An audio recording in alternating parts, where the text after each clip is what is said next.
This podcast was brought to you by One Thing for Certain, Two Things for Sure, a memoir continued, available now on Amazon, all e-readers, and www.craigthewriterstewart.com. Okay, so your first sexual experience with a guy was? It was in college, my freshman year. Well, rewind. It was actually when I was younger. A boy cousin. How old were you? I was 8 years old. I think many of us had that. I mean, mine wasn't with a cousin. Wasn't with a male cousin. Mm-hmm. My first sexual experience was with a female cousin. Like, we used to play 7-Eleven. I don't know what y'all call it. Female cousin, mine too. We used to play a game called Feet. Feet? Okay, how did that work? Basically, I would have to find her feet under the covers, and then by the time I'm looking for her feet, I'm actually touching her. And we're touching each other. We're like fondling. So right. Yeah. But she was like 4 years older than me. Mm-hmm. Yeah. So yeah, her, and then like I said, the boy cousin. Still to this day, I don't know if he's gay or whatever, but I just think he was heavily addicted to sex. So when he couldn't get a girl over, he used to watch me, and he would, make me do.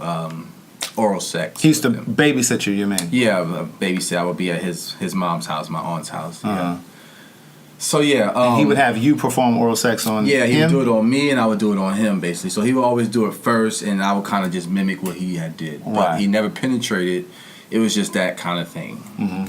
Basically, I felt like it was more like I want to ejaculate. Right. Yeah. Would you say that when you have experiences like that with family members at a young age like that's just a part of like human sexuality though? I think, period, as a kid in general, growing up, for everyone there's a part that comes with some kind of sexual thought, seeing something that makes you aroused, some kind of feeling, and yes, who better, but your cousins, someone that you're always hanging out with or playing with, per se. But he was older than I, and he knew better. So that was a difference for this. So sometimes I feel like that contributed to my exposure to men in that sense.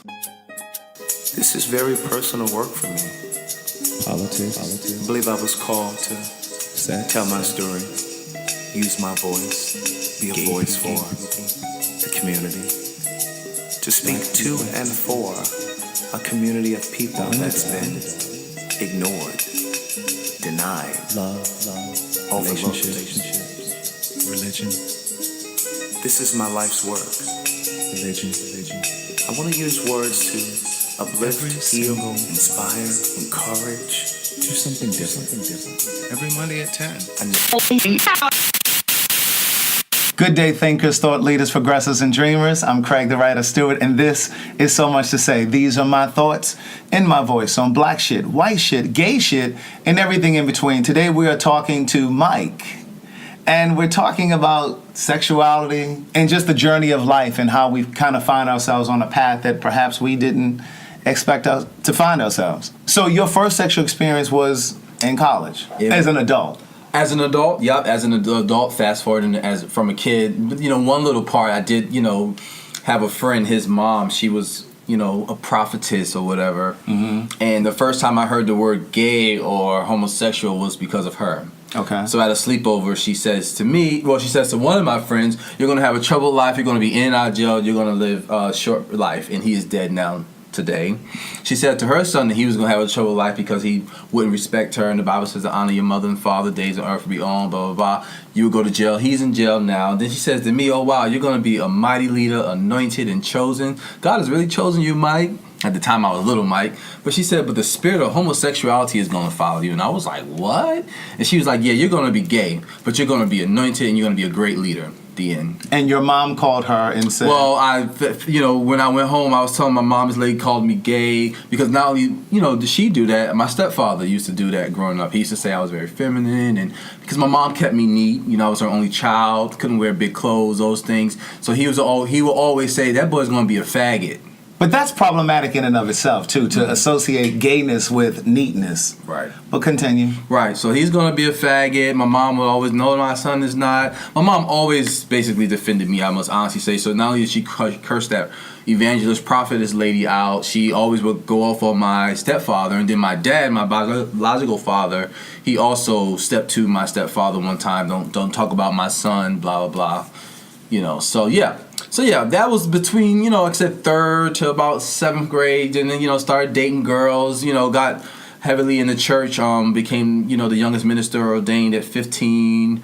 And so, growing up with the elders in my church, it was, you got to have a girlfriend, you got to have a wife, you should be courting somebody. This is what they would say. Yeah, So, At 15? Yeah, well, get in ministry and period.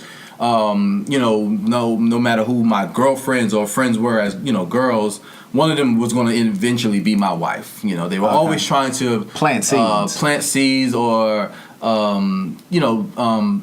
basically groom matchmate. You. Yeah, grooming. like match you to somebody. Somebody who's going to be your wife. If you were really cool with this person, that's going to be your wife. And so, yeah, that's kind of what I heard a lot. So had you had sex with girls? I did have sex with girls. I fondled around with some girls, and in high school, I finally, as they say, I lost my virginity. I fell to a girl. Yep. So did you ever have any sort of infatuation towards guys or the male body? Because for me, I was never attracted to any particular guy. I was just attracted to the physique. Mm-hmm. And it wasn't until I was in college that there was a particular guy that I honed in on and was like, oh, that's it right there. No, I don't remember that. Like I said, during those times, I remember, again, just being who I was. I loved females. But then there was still my stepfather or somebody saying that I was going to be gay. So, yes, it made me look at the same sex, but I was still just, I never had no attraction. Mm-hmm. And that was in Charleston, South Carolina. Now, when I got to New York, the big city, now my eyes is open, I'm more exposed, I'm seeing people just being whomever they want to be, because like I left New York when I was 6 and moved to Charleston and then moved back when I was 14 with my grandma. Okay. So now I'm in a big city, you know what I mean? And so seeing people wearing colors, wherefore in my town it was simple black and white, suits, whatever. Now everyone's just everything. Go to high school down in, little Soho kind of area, not too far from the Village in New York. Okay. Yeah, so I'm up the street from West 4th Street. Which is notorious being a gay enclave, Absolutely. if you will. So when we would cut class, me and my friends, we would go down to West 4th. I would hear those conversations again. This is the gay area. Now I find myself looking, at people. I'm like interested. So do you think that those things, quote unquote, made you gay, or do you think that's no? Okay. I don't think it made me gay. I think it always made me go back to what I heard in the conversation. Okay. So I would kind of say, well, am I gay? Because again, these gay people would be looking at me now like. Ooh. So is it possible that perhaps your stepfather and that prophetess saw something in you before you did? Perhaps so. Okay. Yeah, perhaps so. But then again, I'm always bothered with that because my mom, and I feel like in our community, our culture, black people, whatever you want to call us, like you said earlier, I can't be a neat dressed young man. She couldn't have a certain standard or a certain way for her child. Why he got to be gay? Because he wants to be clean, or he wants to have. I want him to be clean. She was very adamant that my pants be pressed and my shirts be neat on me. Just adamant. So what's wrong with that? I think what's problematic too in the black community, and this is why I often say that there's culpability in the black community, the black family, and the black church with respect to the self-loathing that a lot of black gay men carry with them when they come into this community. When I say this community, I mean the gay community. They come into the community oftentimes a bit broken because of the black church, the black family, the black community. With that, I will say there's this idea or this notion that little black boys and black men cannot feel, cannot express emotions, cannot express themselves through their hair or through fashion or through the arts. If you show too much interest in theater or acting or whatever, then, oh, you must be a sissy, or you must be gay. And I think that men, black men in particular, are expected to be linear. And I think that that's problematic. Because if you're anything outside of that, then, oh, he must be funny. Right. Oh, he must be gay. And that's exactly, like I said, I was just different. Right. I loved my grandma as well. She kept me in the church. I just wanted to be in a good place, looked at a lot of my boy cousins who wasn't really doing anything in their lives. You know, my grandma was always crying about nobody was doing this in the family. So I wanted to be different, not gay. I just wanted to be different. I wanted to be good. I wanted to, you know, bring good grades home. I wanted to look a certain way. I wanted to represent my family. That was just my desire. But then with all of that, it was still, hey, boy, you faggot. Oh, your pants are so tight. You know, why you wearing that suit to church? You know, stuff like that. You know, my cousins, oh, that little punk, you know, nigga, that little faggot, he going to church, like, what? Why I gotta be all of that? You know, so those things, again, stay in the back of my mind. Then once I really got involved in the church, now I'm, you know, looking at the elders, and now I'm finding myself being groomed and like, okay, well, yeah, you gotta have a girlfriend. So those thoughts, I would say, I put them to the side, and it wasn't until I got to school. And I was, you know, going through low self-esteem really, really big then. When I got to college, and I was very skinny, and I felt like wearing big clothes made me look bigger. And there was this one guy that I met from Baltimore who was colorful. My hometown. Yes, Baltimore, Maryland. And we have a way with we have a way with things. You know, we have a flavor and a swag that will attract you. Go ahead. Yeah, and even to this day, he's a good friend. And I always remind him, because I felt like he built my esteem in a lot of ways. Listen, this is your waist size. It's okay to wear a size 28. Right. You know, you be proud, and you wear this pink shirt because it looks good on your chocolate skin. And you wear this, like, come out of the dark, man. You know, and he just really helped build my esteem. Took me to H&M and you know, at the time Express. And so but you said, when you first told me this story, you said that he was really feminine. He was feminine to a lot of people. Okay. Really not to me. I just always said he was different. And so I said, you know what? You know, forget what I hear everyone else is saying. I want to get to know this guy. Okay. You know, like I say, he was flamboyant in dressing to these people. Because again, he was confident with a pink scarf or a yellow scarf. Right. Therefore, we're like, that's too loud, you know, as men, or you know, oh, that's and gay. Again, like, how is yellow or pink gay? Like, I don't understand that. So again, it's just it's a way of thinking. It is a way. The mentality of our people. And go ahead. It came from somewhere, you know. So I said, got to know him. We got to talking. I felt he was gay. You know, we never even got to that conversation until the night that we had sex. It kind of just happened. Take me to that night. That night, it just we're laying there. We having deep. So you're lying in the bed together. We're lying in the bed. And you're in freshman year. Yeah, freshman year in our dorms. What college is this? I'm not going to say. Okay. I'm not going to say right now. So you're in a little twin bed. We're in a twin bed, and we're just laying there. We're talking about life, and he was expressing a lot that he had gone through in life, and I'm expressing, wow, I've gone through this, and you know, I came through that. Wow. We really have a testimony. Did any moment did you think, okay, there's something here? Or? There is. Most of the night, as the night got, you know, later, I was like, wow, I'm laying in the bed with this guy, you know, and I felt like this energy, and I was just like, okay, I'm gonna kind of just go with it, you know, and that's what kind of happened. We both fell asleep. Then we woke up at like the same time. My eyes open, his eyes open. We looked at each other, and then we just, like, something just grabbed, you know, we just started kissing. So wait, did you fall asleep for like a moment, or you fell asleep and went to sleep overnight? No, it was like a 30-minute, 45-minute, you know, quick nap or something like that, because it was like 2 a.m. So I'm just wondering if there was a little morning breath and y'all kissing, but go ahead. I didn't even think about that. Right. But yeah, fast forward, and you know, like 3 o'clock, we woke up, and it was just kind of like, pow, we just start kissing, and we just go at it. Like, we just start kissing, and we have sex, and it's the first time I had sex with a guy. In your mind, and the reason I want you to take me slowly through this is because, and I say this often, I think a lot of times as gay people, we often act on the feelings before we deal with the psychology behind the feelings. Okay. So in the moment, were you questioning and wondering as you're kissing, or were you just all the way in it? Nope, I was all the way in it. Okay. It wasn't until after I had my ejaculation. Wait a minute, you took me past the moment. Wait a minute, so because the other day when you told me, oh God, y'all naked at this point. Oh guys, we're butt naked and we're just going ham, like we're just having a good time. And he started riding you. This is so much to say. Oh my God, we talk openly here. He climbed on your dick. Oh yeah, we did all positions that you can think of. No condom. No condom, right? Yeah. Did y'all use any type of lube? Or? I don't remember. It was so long ago. I would venture to say he was just ready.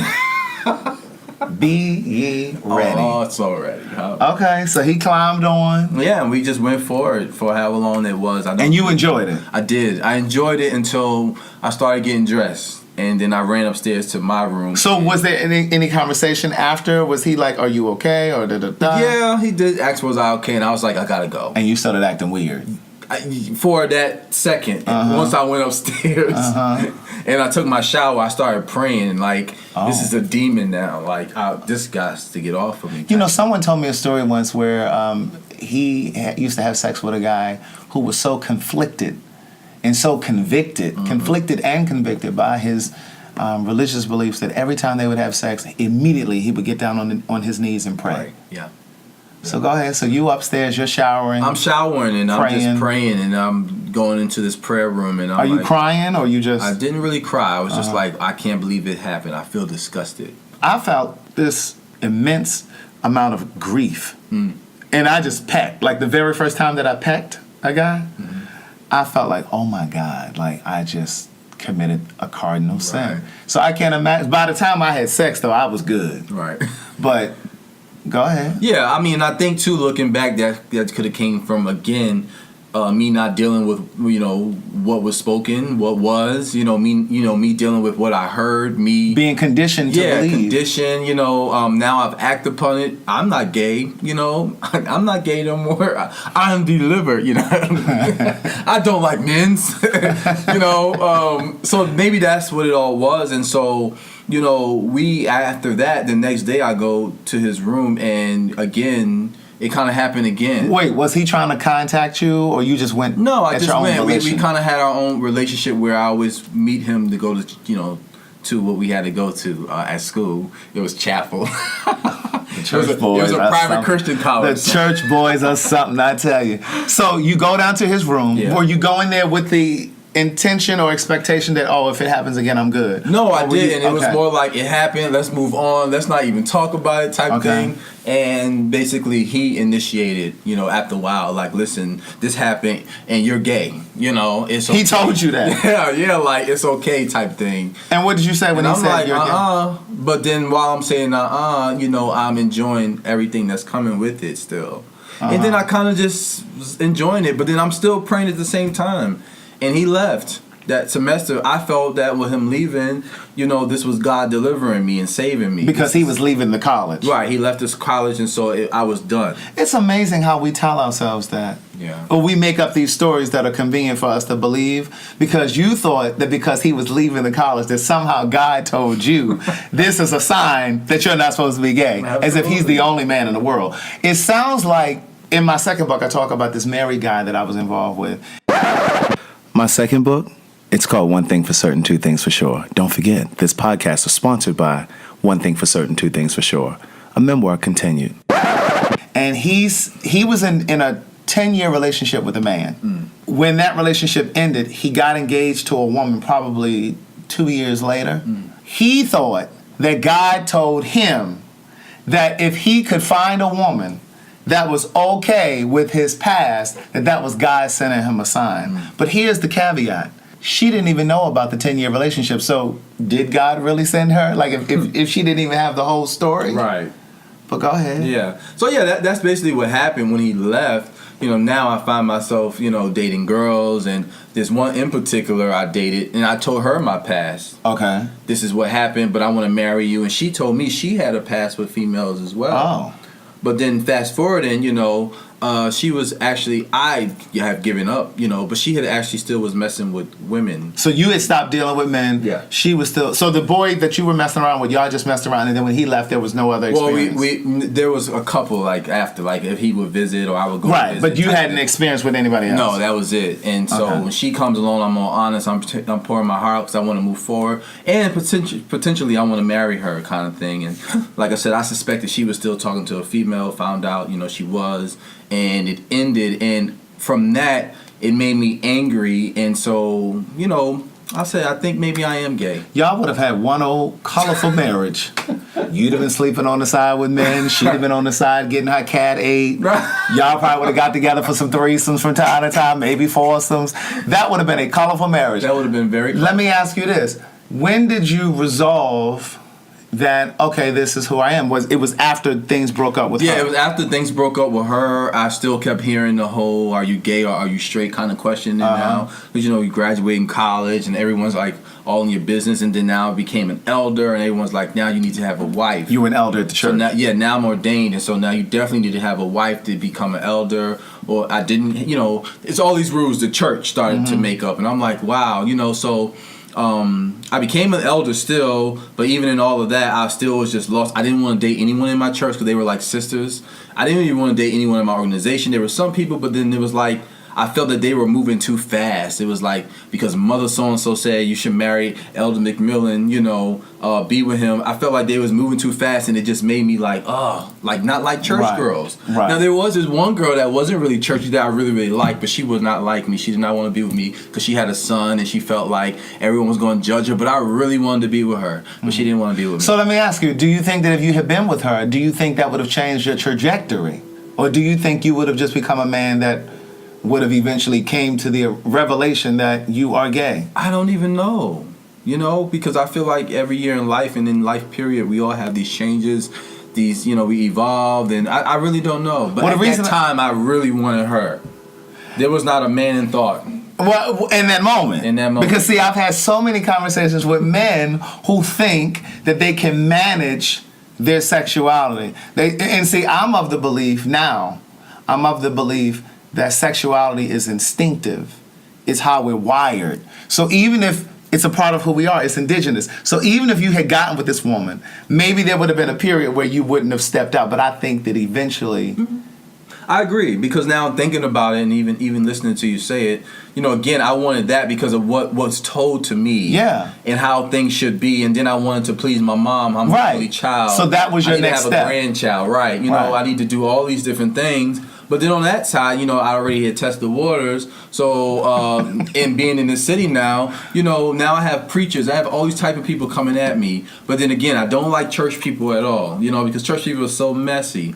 But being outside, if I saw someone walking. I didn't say it. He did, church folk. Yeah, messy. Y'all are messy. But, seeing someone walking that had muscles, now I'm looking. And from what I heard about, the whole being down low and stuff, you look at that person, you look, again, twice, 3 times, oh, they must be gay or they must be interested. So now I find myself kind of sneaking and down low and type thing. And then. So you're dating a girl at this point? No, I'm single. Okay, so you're single, but you're just really closeted. I'm really closeted, right. I only told my cousin, one of my favorite cousins in the whole wide world. A guy? A female. Is she gay? No, she's not.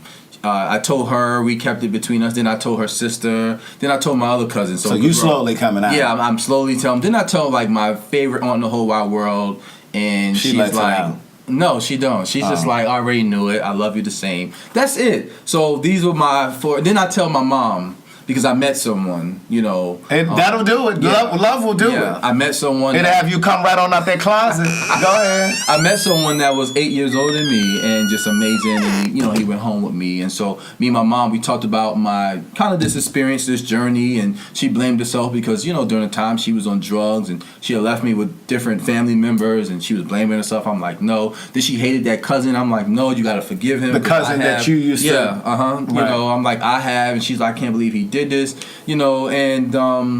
so she knew, and we just kind of kept it like that. Did she ever confront that cousin, that male cousin? No, she didn't. Okay. Yeah. Nah, she didn't. If she did, nobody ever told me. Right. But nah, she didn't.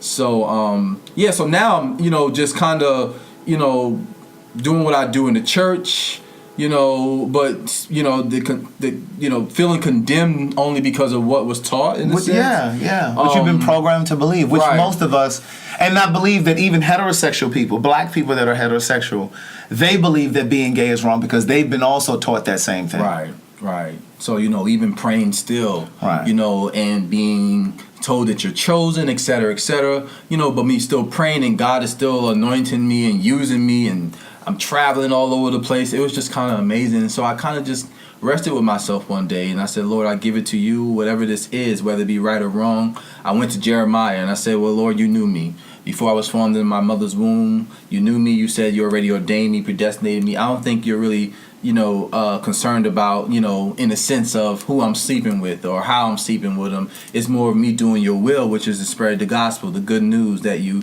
were born, you died, and you rose again. And a lot of us are dealing with a lot of things that, we didn't act for, generational things. And so, yeah, just be honest with me. And that's kind of where I was for a very long time, and it wasn't until about a year or two ago, where, it really just started coming out because of a crazy ex and, them doing crazy things.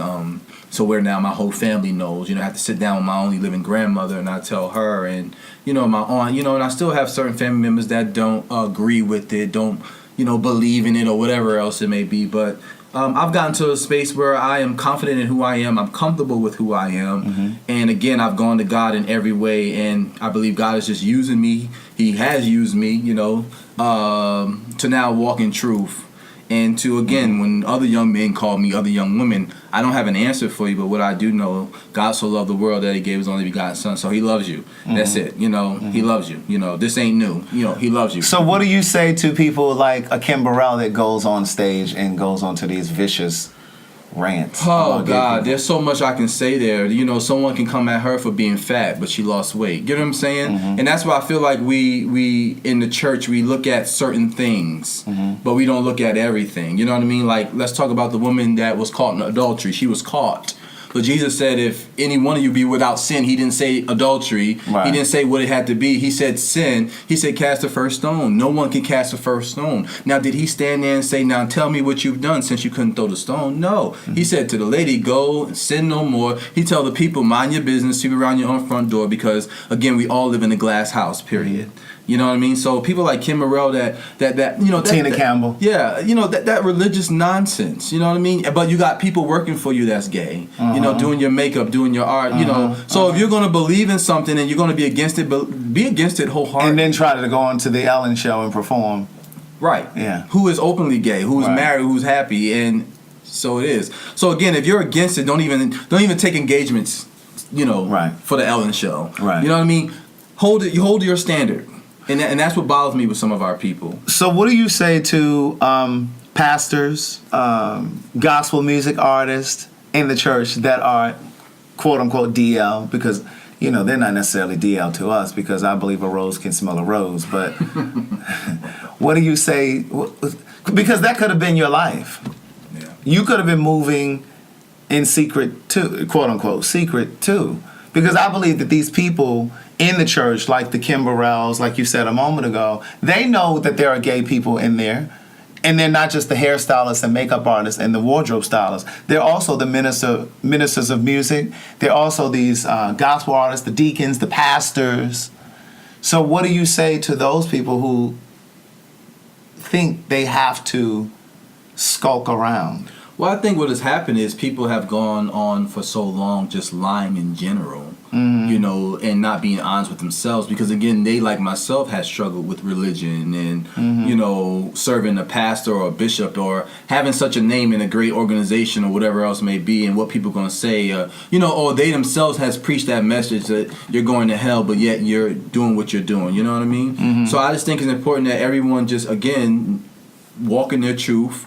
Understand that God is on their side, and once you get to that point, again, being delivered from people and people's opinions, perceptions, and all those different things, you'll really live life really more abundantly, I just think the Lord didn't ask us to preach the messages that people preach. You know what I mean? Again, there's so many areas that we can talk about over the pulpit, but we always want to go straight to you being gay. And I also feel those pastors that always have those messages about being gay, they're gay too. Right. So what happens is they're thinking that, I know because I know many, so what they do is they try to throw the black people off, the mothers and all those off by having those messages, because they probably heard somebody say, I think pastor's gay, or so-and-so is doing so-and-so. So what they try to do is preach this message knowing that everyone's going to be like, that's right, preach. And in their instances where I've seen gay men stand up and shouting and raising their hand when they are besmirching gay people. Absolutely, and that's still continuing even in 2018. Yeah, which is sad, which is disheartening, because again, like I was about to say a minute ago, the Lord didn't call us to say what you should and should not do. Yeah, we gotta live, a life of holiness, but that's another even conversation. What is that? It's a lifestyle. It's loving one another. It's speaking truth and peace. Like, stay away from all this other stuff, because again, everyone has something that we can point at and say you're doing. And so, but we want to focus on people being gay. I think gay people understand, two men understand that God did, create Adam and Eve to reproduce, all that good old stuff, but two men can't do that, two women can't do that. I get it, but gay people, in relationships and even getting married, their focus is more because I love this individual. I have a connection with this individual. It's nothing to do with me trying to have a kid with this individual. It's really because I found someone that I love, I trust, and I want to spend the rest of my life with. Yes, it's the same sex or it's heterosexual, whatever. So, in terms of deliverance, do you believe in deliverance? Do you believe that God delivers people from homosexuality? I believe in the way of the Donnie McClurkins of the world. Oh, absolutely not. That word deliverance. when you said absolutely, I really thought that you were going to say, "Oh, absolutely, I do." Absolutely, and I was like, "Okay, I'm about to have to argue with him." Absolutely, deliverance is not only. I think deliverance is for whoever. It's different. Yeah, I know people that said, I'm delivered. But then they still want to know who you messing around with. Are you really delivered? Get what I'm saying? You still want to be in the business and know the tea, as they say it. But you're delivered.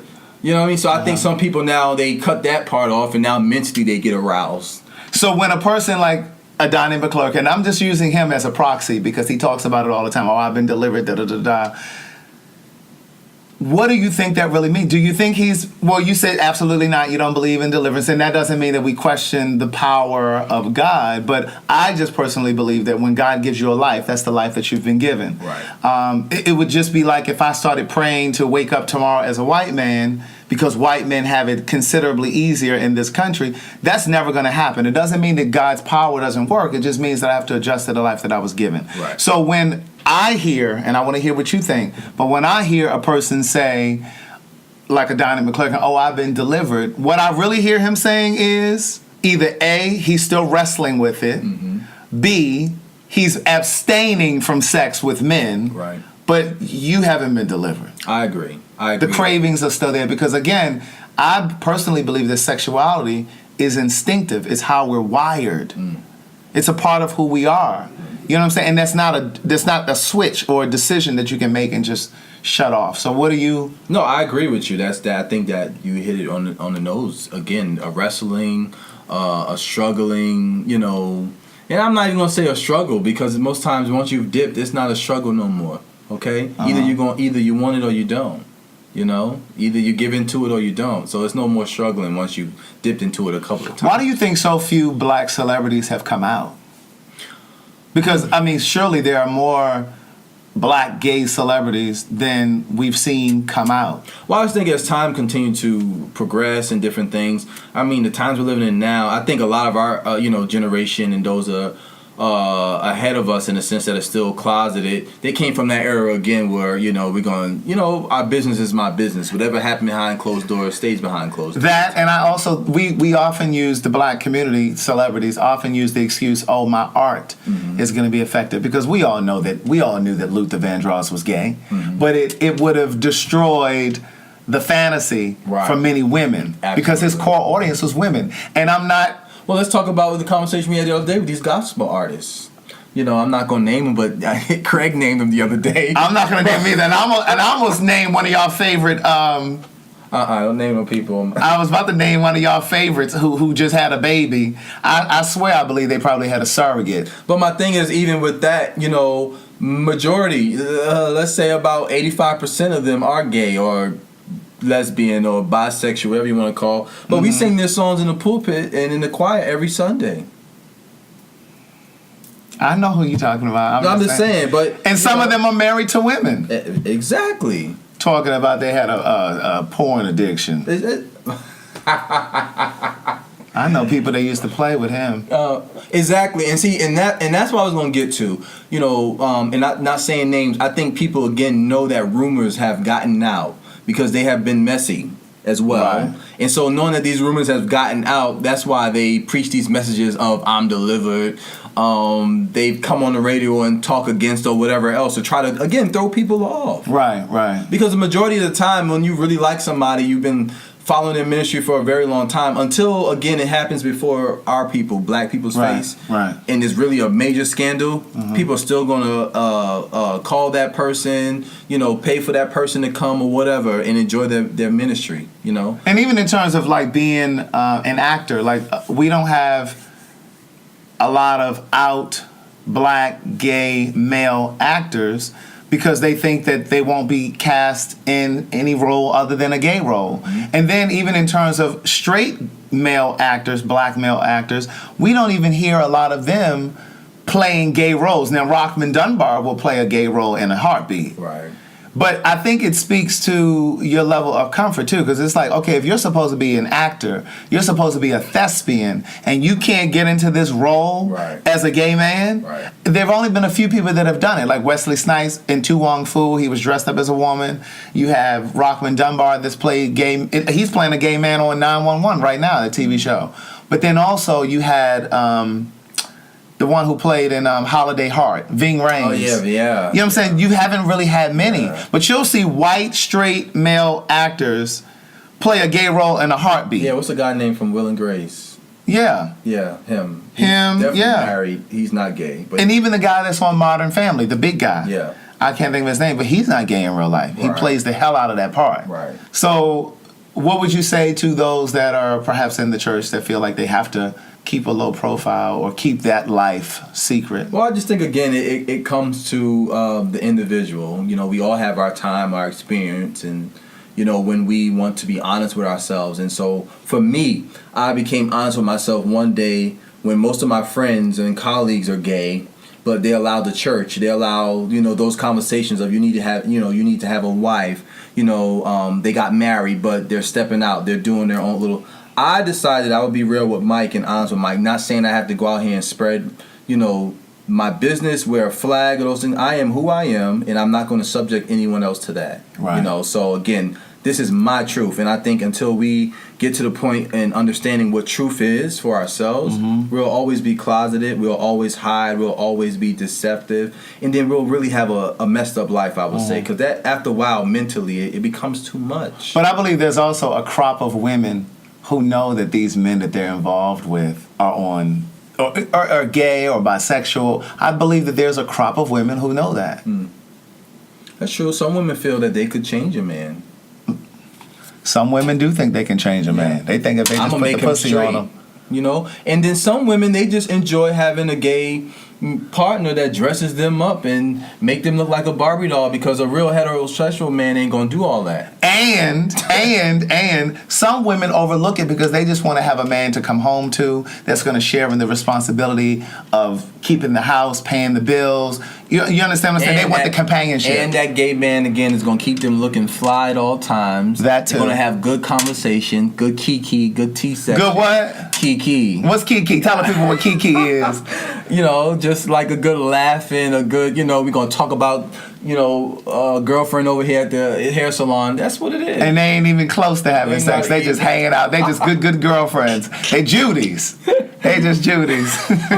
Right. So yeah, that's what it is. But again, until you know your truth, you've accepted your truth, you'll continue to hide. And again, we have those several people that are doing that. So yeah. What would you say to the young man that is engaged right now and knows that he has proclivities for the same sex?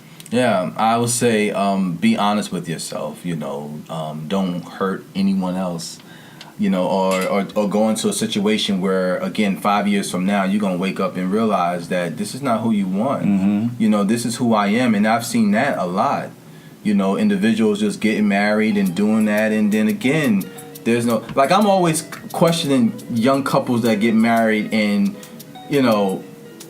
she's never with him and he's never with her. Like, in the beginning of your marriage and it being so young, like what? Like what's going on here? He always wants to be with his friends that everyone can definitely tell that there's something going on there, whether they be gay or flamboyant. You know, so I'm always weary about those things. And why do we do those things? Why do we mess up, you know, our lives and put a hold on our lives? You know, Right. why do we do that?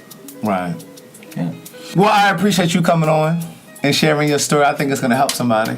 I really do think that somebody will benefit from this story. If you are listening to this podcast and you are not subscribed to So Much to Say, it is available for free in SoundCloud, Spotify, Google Play, Stitcher, TuneIn, YouTube, wherever you can listen to a podcast. We drop a brand new show each and every Monday at 10 a.m. The show's archived, so you do not have to be listening at 10 a.m. Share this podcast with your friends, your family, your loved ones. Be safe and keep loving yourself.